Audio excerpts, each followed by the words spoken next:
I've lived in this house for 19 years, long enough to know every crack in the walls, every sound the floorboards make, every creak the old staircase gives at night, long enough to know that nothing unusual happens here, at least not anymore. My name is Evelyn Hart, and I'm 58 years old. I like my quiet mornings, my black coffee, and the peace that comes from having a small life, untouched by drama. Or at least, that's the lie I've been telling myself. Because the truth is, I've been running from my past for 25 years. A past I never talk about. A past I pretend never happened. A past that belongs to a younger version of me. A woman who trusted too easily, loved too blindly, and nearly lost her life because of it. But that morning, everything changed. It started with a simple act. I was cleaning. That's all. Just cleaning. I had pulled out an old wooden drawer from the bottom of my dresser, a drawer I didn't open often. It was stuffed with things from old chapters of my life. A dried rose from my wedding day, a worn-out bracelet my sister gave me in college, and birthday cards from family members who had long passed away. Nothing unusual, nothing strange. But then, I saw it. A folded sheet of paper, yellowed around the edges, tucked beneath a stack of receipts. My name, Evelyn, was written across the front. The handwriting was unmistakable. It was mine. I frowned. When did I write this? I whispered. I opened it slowly, expecting something familiar. Instead, my hands began to tremble. Because inside was a long message, written in my own handwriting, from a future I didn't remember writing from. Dear Evelyn, when you read this, he will be close. Do not trust him. The past you tried to bury is walking toward you. This time, don't run. Asterisk. I sat frozen. At first, I thought maybe it was a note I'd written years ago and simply forgotten. I've left myself reminders before, especially during stressful times. But this was different. The ink was darker, uncannily fresh-looking. The handwriting was older. My handwriting now, not decades ago. It was my hand, from this age, not from my 20s or 30s. My breaths went shallow. I turned the paper around, searching for an explanation, anything that made logical sense. On the bottom right corner, one more line was written. If you read this, he has found you again, asterisk, and below that, a date. A date I couldn't ignore. 2 years from now. My head pulsed. My vision blurred for a moment. It didn't make sense. It couldn't make sense. A letter from the future? No. Impossible. Ridiculous. I stood up so quickly the chair scraped across the wooden floor. There has to be a mistake. I didn't write this. I couldn't have. But deep down, in the part of my mind I try never to listen to, I felt something I hadn't felt in decades. Recognition. Like my body already knew the truth. Like I had been here before. My chest tightened. I folded the letter and set it on the dresser. But even when I looked away, I could feel its presence. A warning. A whisper from a version of me that shouldn't exist yet. The first memory. As I stood there, an old memory began to surface. A memory I had shoved into the deepest corner of my mind. A voice. A man's voice. Whispering in the dark. Evelyn, you can't hide from me forever. My heart lurched. The memory was so sudden, so vivid. It felt like someone had tapped into my brain and replayed a scene I never wanted to remember. I squeezed my eyes shut. No, I whispered. Not him. He's gone. That was a lifetime ago. But the letter, my own handwriting. The date, the warning, it all pointed to the same terrifying possibility. He was coming back. The man I ran from. Nobody in my current life knows about Daniel Crow. Not my friends. Not my coworkers. Not even my sister. Daniel was a charming, gentle, beautiful man until he wasn't. Until he became someone else. Someone controlling, obsessive, manipulative. Someone who believed I belonged to him, not as a partner, but as property. When I finally escaped him, I didn't just move towns. I changed my name, my job, my entire identity. I became someone new, someone invisible, someone safe. At least, that's what I thought. But holding that letter, I realized something chilling. If Daniel was alive, if he was really coming, then the past I had buried was clawing its way back to me. The knock.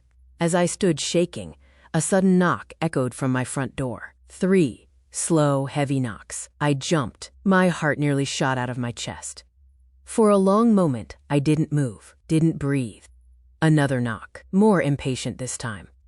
I swallowed hard and stepped quietly toward the hallway. Who is it? I called gently. No answer. The house felt too silent, too still, like the world itself was holding its breath. I peeked through the peephole. No one. The porch was empty, but something was there, lying on the ground. A small folded paper, just like the one in my hand. My hands trembled as I unlocked the door and slowly opened it. I glanced around. No people, no footsteps, no cars, just the wind, just silence. I picked up the paper with trembling fingers, unfolded it slowly. It wasn't a message. It was a photograph, a picture taken from outside my house, through my living room window, from last night. In the picture, I was sitting on my couch, reading. And behind me, in the reflection of the glass, was the faint outline of a man standing outside, watching me. My breath shattered. I staggered back, gripping the doorframe. No, this can't be real.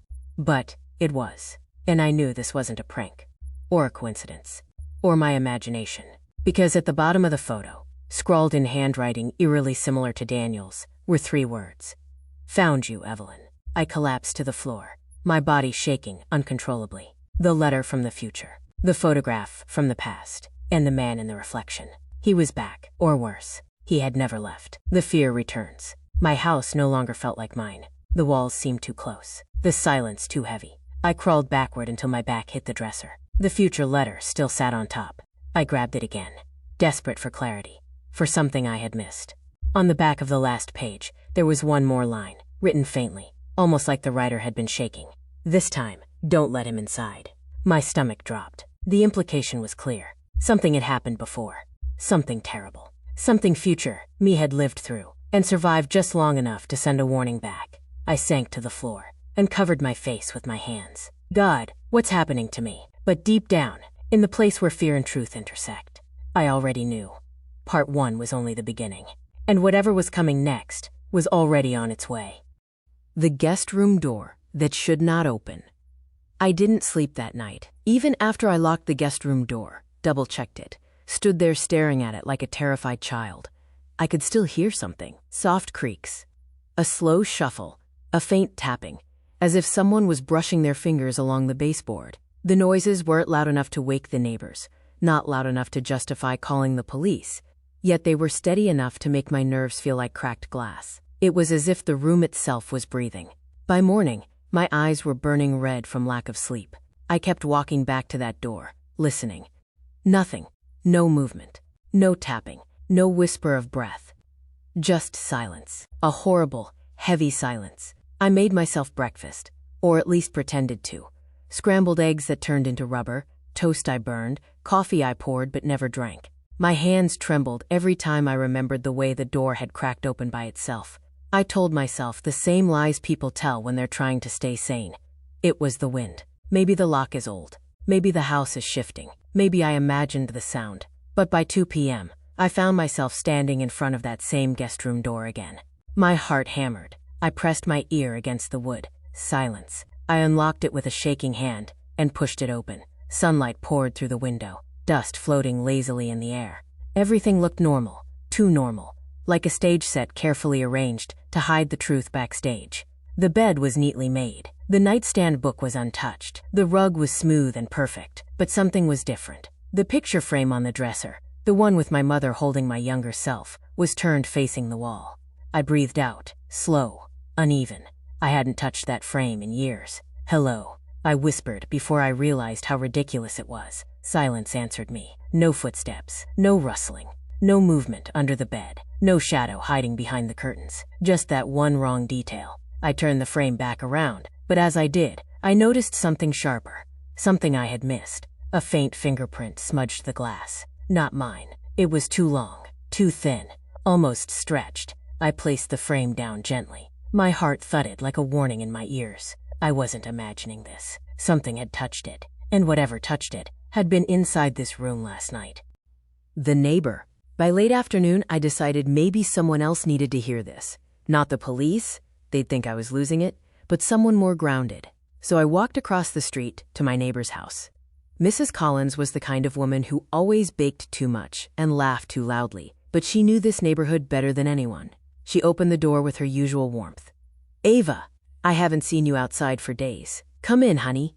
I forced a smile. My voice felt trapped in my throat. "Can I ask you something? Has anything strange happened around here? Break-ins? People sneaking around? Weird noises?" Her expression softened into something a little less cheerful, a little more curious. "Weird how?" I swallowed. Just weird. Mrs. Collins tilted her head, thinking, well, 2 houses down, the Walkers said their basement door kept swinging open at night, but their electrician said it was pressure changes. She shrugged. And Mr. Hall swore he heard footsteps in his attic, but raccoons get in there all the time. She laughed lightly, but something in her eyes flickered, like she knew more, but wasn't sure if she should say it. Ava, is everything okay? I hesitated, then lied. I'm just jumpy lately. Work stress. She touched my arm. If you ever need anything, you come right over. She meant it, but I didn't tell her. Not yet. Not when I didn't understand it myself. The scratch. That evening, I cleaned the house just to distract myself. Vacuuming, wiping counters, reorganizing shelves. Anything to keep myself from looking at that door again. But at exactly 9:13 p.m., the sound returned. A long, slow drag, like fingers sliding up the wood from the inside. I froze, broom in hand. Drag. Drag. Drag. My fingers tightened on the broom handle like a weapon. The sound stopped. The house once again fell silent, but this time it felt like something was waiting. Listening. I stepped closer to the door. 1 foot, another. Then I noticed it. A faint scratch on the bottom of the door. A fresh one, thin, but unmistakable. I knelt down and ran my hand over it. Cold.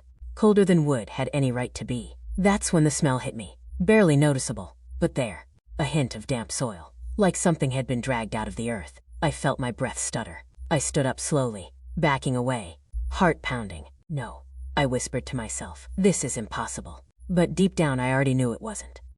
Something was inside that room. Something that didn't belong here. And every hour, it felt like it was getting braver. The memory that wasn't, I didn't know what else to do, so I opened my laptop and began searching the house records again. Anything I missed, anything strange. That's when I found the old inspection report. Something I'd overlooked. Unexplained cold spots in the north guest room. Possible drafting issues. Previous owner reported recurring discomfort in the same area. Recommended sealing interior vents. The previous owner never elaborated. But as I scrolled down, I froze. Attached to the report was a photo. A blurry reference picture of the guest room interior. The bed, the dresser, the mirror. But in the top right corner, near the closet, was the outline of a shape. Too tall, too narrow, too distorted to be human. I zoomed in. The pixels broke apart, making it look worse. A long face, darkened eyes, skin stretched thin. Or maybe it wasn't skin at all. Something twisted in my stomach. I heard something behind me. A familiar sound. A creak. I turned slowly toward the hallway. The guest room door was now open. Just a few inches. Just enough to show darkness inside. I hadn't touched it. I hadn't gone near it. My breath caught in my throat. No, I whispered. The house held its breath with me. Then, tap. A soft, deliberate tap on the floor inside the room. Not a creak. Not a draft. Something stepping. Something taking a single, testing step toward the door frame. I stared at that thin line of darkness. Something moved in it. Barely. A shifting shadow. I stumbled back, knocking over the chair behind me. My foot hit the table leg. My pulse hammered so violently I felt dizzy. The door slowly, silently, closed. On its own. Click. The fear sets in. I didn't sleep. I couldn't. Every light in the house stayed on. The guest room door was locked again. But the fear didn't leave. It sat in my chest like a stone. At 4:27 a.m., exhaustion finally forced me onto the couch. I wrapped a blanket around myself and kept the lamp on. And for a moment, just one, my body started to relax. Until I heard breathing. Not mine. Slow. Ragged. Right behind the couch. I didn't turn around. I couldn't. Something leaned closer. I felt cold air brush the back of my neck. Then, a whisper. So soft it almost wasn't sound. Not yet. My entire body froze. By the time I found the courage to turn around, nothing was there. But on the wall behind me, another scratch mark. Fresh. Like a promise. Or a countdown. The night everything shifted. I don't know how to explain what happened next without sounding broken. But maybe I was already broken by then. After what I saw at the dinner table, those words forming under Ava's hand like invisible ink coming to life, I stopped pretending nothing was happening. I stopped lying to myself. I stopped telling Ava she was just tired, or imagining things. No, something was in our home, and it knew us. It knew her. It knew me. And worst of all, it was getting closer. 1. The whisper in the vent. 2 nights after the writing incident. Ava fell asleep early. I sat alone on the couch, laptop open, pretending to work, but mostly watching the hallway leading to her room. Around 12:40 a.m., I heard it again. A soft tapping. Tap, tap, tap. Not from the windows. Not from the walls. Not from outside. It was coming from the vent near the ceiling. I stood up, cautiously walking toward the noise. The tapping stopped. Then came something worse. A sound like someone whispering into a metal tube. A breathy, drawn-out, "Ava." My blood turned to ice. I pressed my palm against the vent. Cold. Too cold. Like something was inside, breathing out winter. Then came another whisper. "She remembers." I stumbled back so fast. I tripped over the rug. My knees slammed into the hardwood floor, and pain shot up my leg. But all I could think was, who remembers? Ava? Remember what? Everything inside me screamed to grab my daughter and run out of the house. But, as I stood up, the whisper changed. It deepened, sharpened. This time, it said my name, Emma, don't hide. I froze, because whoever, whatever, said that didn't sound confused or lost. It sounded amused. Ava's drawing. The next morning, Ava came into the kitchen, holding her drawing pad. "Mom," she said softly, "the lady came back last night." I felt dizzy. "What lady, sweetheart?" She sat on the floor, spreading out her crayons before speaking again. "The one from the wall." "The wall," Ava nodded. "She said she needed to show me something, so I drew it." A pulse of fear shot through me. My throat felt tight as I knelt beside her. "What did she show you?" Ava flipped open the drawing pad. My hands started trembling. The entire page was filled with a large, dark figure standing in a narrow hallway. Ava had drawn the walls crooked, bending inward as if they were closing around the shape. And in the middle of the darkness, two bright yellow eyes. Staring. But what made me feel sick wasn't the figure. It was the small shape beside it. Ava had drawn herself holding the figure's hand, and smiling. "Ava," I whispered, barely breathing. "Why are you smiling in this picture?" She shrugged, still coloring. "Because she said she could protect me. She said you can't." My heart stopped. "What do you mean I can't?" My voice cracked, trembling, but sharp. "Protect you from what?" Ava continued coloring, not looking up. "From him." I felt the world tilt under my feet. "Him who?" That was when she looked up at me with a blank, almost distant expression I'd never seen on her face before. "The man who lives in your hallway." I felt my body go numb. We didn't have anyone living in our hallway. But the moment she said it, I knew exactly what she meant. Because I had felt it too. That shifting shadow. That silent presence. That cold spot near the bedroom door. Someone or something had been watching us. 3. The midnight knock. That night, I didn't sleep. Not a second. I sat in the living room with every light on, holding my phone, ready to call 911 at the smallest sound. I kept checking the hallway, expecting to see movement. Around 3:17 a.m., Ava's door opened softly. A wave of terror punched through me. "Ava?" I croaked. But the footsteps that walked down the hallway weren't hers. Too heavy, too slow, too deliberate. The steps stopped behind the wall, separating the hallway from the living room. I couldn't see anything, but I could feel it, like a weight pushing through the air, pressing down on my lungs. "Who's there?" I whispered. Silence. Then, knock. On the wall. 3 gentle knocks, like someone tapping with their knuckles. Knock, knock, knock. "Stop," I whispered, my voice breaking. "Please, stop." A deep, gravelly whisper came from the other side. "You should have told her, Emma." My heart slammed against my ribs. "Told her what?" I whispered. No response. Instead, something scraped slowly across the wall, like nails dragging over paint. My legs felt weak. My breath came in short, painful gasps. Then, a single sentence slid through the wall, like smoke curling through cracks. "She is remembering faster than you." I backed away, shaking so hard my teeth chattered. "What do you want from my daughter?" Silence. Then, "We want what was taken." The lights flickered, every bulb in the room dimming for half a second. When they came back on, the wall was silent again, and the footsteps retreated, not toward Ava's room, but toward mine.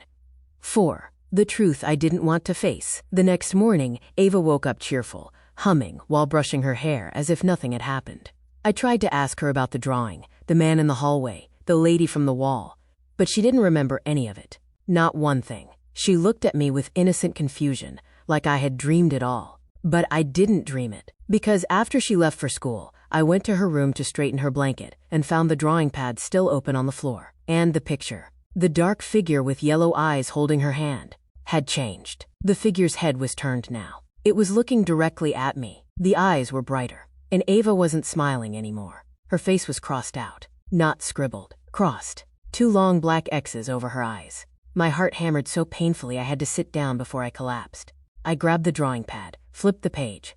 Another drawing. This time, my bedroom. But in the doorway, the same figure. Tall. Dark. Eyes burning like dying stars. Page after page. More drawings. Ava sleeping. Me cooking. The hallway. The closet. The kitchen window at 2 a.m. Every picture had those yellow eyes. Watching. Waiting. And each one was dated. The last page had tomorrow's date. It was blank, except for a single line written in Ava's handwriting. He comes for her tomorrow. I threw the pad across the room, shaking violently. Then I grabbed my phone and called a therapist. A paranormal investigator. A priest. Anyone. But every number went straight to a dead line. Every call cut out. My phone screen flickered. Then a text appeared. No number. No name. Just tomorrow. The night before tomorrow. I didn't pick Ava up from school that day. I showed up an hour early, signed her out, and took her straight to Grandma's house. She played in the backyard like nothing was wrong, laughing, running through the sprinklers. I stood on the porch, watching her. She looked so safe there, so untouched. For the first time in weeks, she didn't seem scared. And I didn't feel watched. So I made a decision. A dangerous one that still haunts me. I went back to the house alone. The moment I stepped inside, the air thickened. The temperature dropped. The hallway was darker than it should have been, like shadows were pooling there. I forced myself to walk forward. Every step echoed. When I reached my bedroom door, I froze. It was open. I never leave it open. A cold wind drifted out, carrying a faint breath. Not mine. Not human. I stepped inside. The smell hit first. Damp earth, like soil freshly dug. My bedspread was wrinkled, as if someone had been lying there. On the pillow, a single black fingerprint. Large, long, uneven, and warm. Behind me, the door slammed shut. Darkness swallowed the room, and a low voice, closer than ever, breathed against my neck. Tomorrow. She is mine. I spun around, reaching for the door, but the shadow moved, faster than thought, crossing the room in a ripple of darkness. I felt a cold hand grip my wrist. Invisible, crushing. I screamed, yanking free, falling into the hallway. The lights flickered violently, buzzing, snapping, popping. Every bulb burst at once. Glass rained down around me, and in the pitch black, one sentence echoed through the house. You cannot stop what you started. 6. The one thing I had been afraid to admit. I ran out of the house, drove to my mother's place, hid Ava in my arms like I could shield her from the whole world. But I already knew the truth. The thing stalking us wasn't random. It wasn't lost. It wasn't a ghost or demon or stranger. It wanted Ava because of me. Because of something I did, something I refused to face, something I buried so deep I forgot it ever happened. Until now. And tomorrow, the thing would come for my daughter. Unless I remembered. Unless I finally told the truth. The night I finally remembered, I barely slept that night. Not because I was scared, but because I finally understood something. Whatever was coming tomorrow was coming because of me, not Ava, me. And if I didn't remember the truth I had buried for decades, I would lose my daughter. Forever. 1. The night at my mother's house, I slept in the guest room with Ava curled against my arm. Every few minutes, I checked her breathing, terrified it might stop. My mother peeked in, just after midnight. You need rest, she whispered, but her voice carried an undertone I couldn't ignore. Fear. I sat up. Mom, what happened when I was a child? Her expression drained of color. She opened her mouth. Closed it. Opened it again. I always hoped you wouldn't remember, she murmured. That sentence stabbed through my chest. Remember what? I demanded. She sank into the chair, trembling. Emma, when you were 6, you weren't alone in that house. My heartbeat roared in my ears.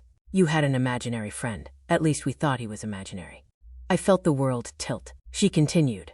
You called him the man in the hallway. And he wasn't kind. You said he whispered to you, touched your hair at night, followed you. You would wake up with bruises. My stomach twisted into knots. When we moved, I thought he stayed behind.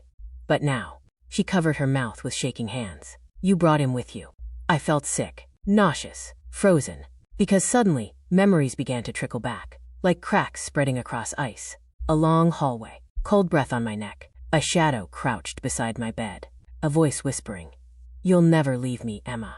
And me promising something horrible, something I didn't understand. I whispered, What did I promise him? My mother shook her head. You said if he left you alone, You would give him someone else. My chest tightened so painfully I couldn't breathe. Give him someone else. Someone else. And now, he wanted Ava. The call from my own number. Around 3:58 a.m., my phone buzzed. A call from my own number. I stared at it, frozen. Mom whispered, "Don't answer." But something inside me already knew I would. I slid my thumb across the screen. A soft breath filled my ear. Then, "Emma, it's time." I felt ice slide down my spine. "What do you want?" "You know." My pulse hammered. "You promised me a life," the voice whispered. "You promised me a child, before you forget." My hand tightened around the phone. "I was 6. I screamed. I didn't know what I was saying. The voice chuckled, a low, guttural sound that scraped inside my skull. "But you said it." A pause, and a promise binds. I shook my head violently. "No, you can't have her." "Oh, Emma," the voice sang, almost tender. "You don't get to decide anymore." The line went dead, and the lights in my mother's house flickered. 3. Tomorrow arrived early. At 4:12 a.m., Ava woke up screaming.